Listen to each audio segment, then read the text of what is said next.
I do not believe that Christians should ever be pessimistic. In fact, I think that Christian pessimist is an oxymoron. An oxymoron is two words that are put together but don't make sense, like jumbo shrimp or maybe government intelligence.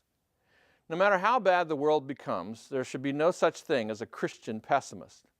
We know the Creator God. We know that He is in charge. And we know that He will someday judge the righteous and the unrighteous and bring history to a just conclusion. I believe that Christians should be what I call optimistic realists. We should be optimistic because we know the Lord, the Creator, the author and finisher of our faith. From the Bible, we know the end of the story. Why should we be anything but optimists? On the other hand, Christians cannot be wild-eyed idealists. Do you know why? Because we understand sin. From the Bible, we know that Satan is the prince and power of the air, and that sin will influence this world until God steps in to judge the living and the dead. We also know that sin exists in our hearts. Sin is real. It brings evil, death, and destruction. That's why Christians ought to be realists.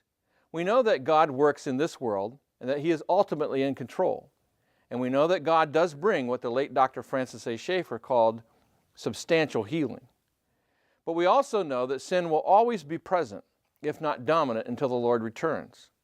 Think about this. Optimism breeds courage, even while realism produces confidence. We've got enough pessimists and idealists in the world. Christians should be optimistic realists.